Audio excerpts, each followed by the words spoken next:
السلام علیکم دوستو، یم چینل میں خوش آمدید۔ آج ہم آپ کو انسانی طریقے اس عظیم عالیشان واقعے کے بارے میں بتائیں گے جب زمین پر اللہ کا عذاب ایک خوفناک طوفان کی صورت میں آیا۔ اللہ کا حکم آ چکا تھا۔ حضرت نوح علیہ السلام نے ایک عظیم عالیشان کشتی تیار کی اور اللہ نے حکم دیا کہ ہر جاندار کا ایک ایک جوڑا اس کشتی میں سوار کر لیا جائے۔ ایک ایک کر کے تمام جانور کشتی کی طرف بڑھنے لگے۔ شیر، ہاتھی، ہرن، پرندے سب قطار بنا کر آ رہے تھے۔ لیکن کیا آپ جانتے ہیں کہ وہ کون سا جانور تھا جو سب سے آخر میں سوار ہوا؟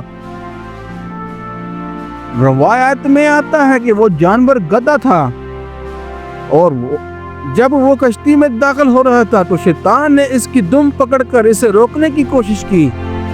حضرت نوح علیہ السلام نے اسے پکارا اور آخر کار وہ بھی کشتی کا حصہ بن گیا۔ دوستو، یہ طوفان اتنا شدید تھا کہ جس نے اللہ کے حکم کو نہ مانا وہ غرق ہو گیا، اور جنہوں نے کشتی میں پناہ لی وہ بچ گئے۔ امید ہے آپ کو آج کی یہ کہانی پسند آئی ہوگی۔ ایسی ہی مزیدار ویڈیو کے لیے یم چینل کو سبسکرائب کریں۔ اللہ حافظ۔